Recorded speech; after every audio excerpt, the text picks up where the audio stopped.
નમસ્કાર, સમાચાર સાથે હું હિના. બુલેટિનની શરૂઆત કરવી છે. નવસારીમાં દુર્ઘટના બની છે કે જ્યાં રાઈડ તૂટી પડી હોવાની વિગતો મળી રહી છે. બીલીમોરામાં મેળામાં રાઈડ તૂટી પડી. 20 ફૂટની ઊંચાઈએથી રાઈડ નીચે પટકાઈ. રાઈડમાં 10 જેટલા લોકો બેઠા હતા. રાઈડ ઓપરેટર નીચે દબાઈ જતા ગંભીર ઇજાગ્રસ્ત થયો છે.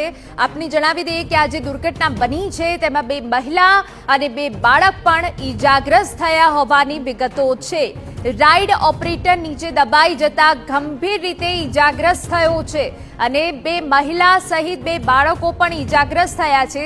બીલીમોરામાં કે જ્યાં મેળો યોજાયો હતો રાઈડ તૂટી પડી હોવાની વિગતો મળી રહી છે. 20 ફૂટની ઊંચાઈથી રાઈડ નીચે પટકાઈ છે. એક તરફની તસવીર કે જ્યાં ઘાયલોને સારવાર માટે ખસેડવામાં આવ્યા છે.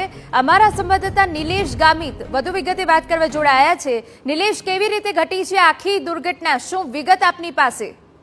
જી હિના, સમગ્ર જે કંઈક મંદિર પરિસરમાં જે મેળો ચાલતો હતો તે દરમિયાન આજે કંઈક એંગલ રાઈડ છે એ તૂટી પડી છે, જેને લઈને 5 જેટલા લોકો ઘાયલ થયા છે. એમાં ખાસ કરીને જે રાઈડનો જે ઓપરેટર હતો એને ગંભીર ઇજાઓ થવાના કારણે સુરત ખસેડવામાં આવ્યો, જેની હાલત ગંભીર હોવાનું કહેવામાં આવી રહ્યું છે.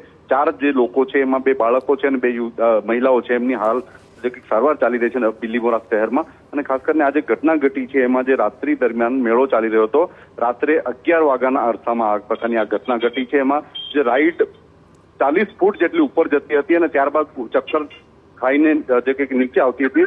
20 ફૂટ જેટલી ઊંચાઈ પર હતી. તે દરમિયાન આ જે કંઈક પાવર કટ અથવા કોઈ અન્ય ટેકનિકલ મિસ્ટેકના કારણે આ રાઈડ તૂટી પડી છે અને એને લઈને જે કંઈક દોડધામ પણ મચી ગઈ હતી. હાલના તબક્કે પોલીસે જે કંઈક ઘાયલ થયા છે તમામના નિવેદનો લઈને જે કંઈક ફરિયાદ દાખલ કરવાની તજવીજ હાથ ધરી છે. મહત્વની વાત એ છે કે આ જે કંઈક રાઈડ તૂટી પડી છે એવી ઘટનામાં રાજ્ય સરકાર દ્વારા SOP બહાર પાડવામાં આવી છે. આવી ઘટનાઓ ન ઘટે, અકસ્માતો ન સર્જાય, કોઈ મૃત્યુ ન થાય એને લઈને જે કંઈક રાઈડો માટે મહત્વની SOP બહાર પાડવામાં આવી છે, જેમાં ફાયર વિભાગથી લઈને R&B વિભાગના અધિકારીઓ સમગ્ર જે કંઈક રાઈડ હોય છે રાઈડની તપાસણી કરતા હોય છે, ચકાસણી કરતા હોય છે અને ડે ટુ ડે એનું રિપોર્ટિંગ કરવાનું હોય છે. તેવા સમયે આ પ્રકારની SOP નું પાલન થયું છે કે કેમ તે જોવાની મહત્વની વાત છે. અને જો ન થયું હોય તો એના પર એક્શન લેવાવી જોઈએ. પ્રકારની જે લોકોમાં લોક લાગણી જન્મી છે. ખાસ કરીને આજે મેળો છે એમાં દર વર્ષે મેળો ભરાતો હોય છે અને મોટી સંખ્યામાં લોકો રહેતા હોય છે. 10 થી વધુ લોકો હતા, પરંતુ આજે કંઈક 5 લોકોને ગંભીર ઇજાઓ થઈ છે. હાલના તબક્કે તમામની સારવાર ચાલી રહી છે અને પોલીસે નિવેદનો લઈને આગળની તપાસ શરૂ કરી છે. હિના, બિલકુલ આભાર નિલેશ, તમામ અગત્યની વિગતો બદલ. તો આપને જણાવી દઈએ કે આ રાઈડમાં 10 જેટલા લોકો જ બેઠા હતા. રાઈડ ઓપરેટર નીચે દબાઈ જતા ગંભીર ઇજાગ્રસ્ત થયો છે. 2 મહિલા અને 2 બાળક પણ ઇજાગ્રસ્ત થયા હોવાની વિગતો છે.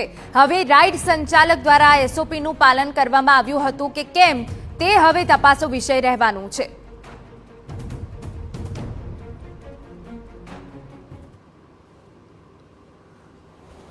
બની શકે એવું જણાવ્યું છે. ટાવર રાઈડની શું ખાસિયત હોય છે? ટાવર રાઈડનું કહે કે એ ગોળ ફરતું ઉપર જાય છે અને એનું જે કેબલ આવે છે એ કેબલમાં જ કોઈ ખામી આવી જતા આ બનાવ બન્યો હોય એવું અમારા ફાયરના જવાનો અમને જણાવ્યું છે. કેમ ઉપર જાય છે? એ ઓછામાં ઓછું આમ ચોક્કસ તો હું નહીં કહી શકું, પણ એમની હાઈટ વધારે તો છે જ. પણ આ જે બનાવ બન્યો છે એ બહુ હાઈટ પર નહીં હતું, એ ઈજા પરથી એવું લાગી રહ્યું છે. અને જો ફાયર ઇન્સ્પેક્ટરે બી જો કોઈ ભૂલ કરી હશે NOC આપવામાં, તો અમે ફાયર ઇન્સ્પેક્ટર પર પગલાં ચોક્કસ લઈશું. અને જે પરિવારજનોને થયું છે એના માટે અમને પણ દુઃખ છે. ખાલી પછી અચાનક કંઈક બગડ્યું અને નીચે આવી પડી. થોડોક સમય બાકી હતો ત્યારે, અડધું જેટલું ડિસ્ટન્સ બાકી હતું ત્યારે નીચે આવી ગઈ અને એને કારણે લોકોને કમળમાં થોડી ઈજા થઈ છે. એટલે હું દવાખાનામાં લાવ્યો છું, ગુપ્તા હોસ્પિટલમાં. કેટલા મિત્રો સાથે? 3 મિત્રો એ લોકો ગઈ. તો બીલીમોરામાં દુર્ઘટના મળી છે કે જ્યાં મેળો યોજાયો હતો, જેમાં અચાનક રાઈડ તૂટી પડી છે. આ રાઈડ તૂટવા પાછળનું કારણ શું છે? શું કોઈ ટેકનિકલ સમસ્યા સર્જાઈ છે? હવે આ તમામ પાસાઓ તપાસવાના રહેશે, કેમ કે રાજ્યમાં અનેક જગ્યાએ મેળા યોજાઈ રહ્યા છે અને ખાસ કરીને રાઇડ્સ માટે એક અલગથી SOP તૈયાર કરવામાં આવી છે, જેમાં રોજે રોજ રાઇડ સંચાલક દ્વારા એ રાઇડનું ચેકિંગ કરવામાં આવે અને તમામ જે વસ્તુઓ છે તેનું નિરીક્ષણ કરવામાં આવે. અને તે વચ્ચે જો આટલી મોટી દુર્ઘટના બને છે તો પછી એ તપાસનો વિષય રહેશે. બીલીમોરા શહેરના ઐતિહાસિક સોમનાથ મહાદેવ મંદિરના મેળામાં ગમખ્વાર ઘટના ઘટી છે. એમાં 4 લોકોને ગંભીર ઈજાઓ થઈ છે અને એક વ્યક્તિની સ્થિતિ ગંભીર હોવાના કારણે સુરત ખસેડવામાં આવ્યા છે. ખાસ કરીને ટાવર રાઇડ તૂટી પડવાના કારણે આ પ્રકારની ઘટના ઘટી છે. ટાવર રાઇડ એક એવી રાઇડ્સ છે કે જે પાવર સપ્લાયથી ચાલતી હોય છે અને પાવર સપ્લાય જો કટ થઈ જાય તો મોટી ઘટના ઘટી શકે. તે જ પ્રકારની ઘટના ઘટી છે. 20 ફૂટ ઉપરથી જે ટાવર રાઇડ છે એ તૂટી પડવાના કારણે આ ઘટના ઘટી છે અને 4 લોકોને ઈજાઓ થઈ છે અને એક જે રાઇડનો સંચાલક હતો, રાઇડ ઓપરેટ કરતો હતો, એને ગંભીર ઈજાઓ થવાના કારણે એને સુરત ખસેડવામાં આવ્યો છે. સમગ્ર ઘટનાક્રમના પગલે 2 મહિલાઓ, 2 બાળકો અને એક જે કંઈક ઓપરેટર હતો એને ઈજાઓ થઈ છે. સમગ્ર ઘટનાક્રમમાં જે કંઈક 2 બાળકો છે એ રાઇડમાં બેઠા હતા અને એ દરમિયાન આ પ્રકારે ઘટના ઘટવાના કારણે જે બાળકો છે એમને કમરના ભાગે ઈજાઓ થઈ છે.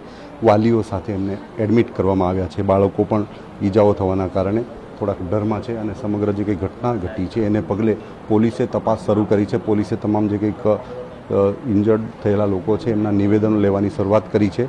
આ નિવેદનો બાદ સમગ્ર ઘટનાક્રમમાં ઘટના કેવી રીતે ઘટી હતી અને આ જે એસઓપી છે, ખાસ કરીને રાજ્ય સરકાર દ્વારા આ પ્રકારના મેળાઓમાં કોઈ અનિચ્છનીય ઘટના ન ઘટે એના માટે એસઓપી બહાર પાડવામાં આવી છે. એસઓપીનું પાલન થયું છે કે કેમ રાઇડ ચેક કરવામાં આવી હતી કે કેમ ઓપરેટ કરવા માટેના જે નિયમો છે એનું ઉલ્લંઘન થયું છે કે કેમ, એ સમગ્ર ઘટનાક્રમના તપાસ બાદ જે આરોપીઓ છે બેદરકારી બહાર આવશે તો એની સામે કડક કાર્યવાહી કરવામાં આવશે. નિલેશ ગામિત, TV9, નવસારી.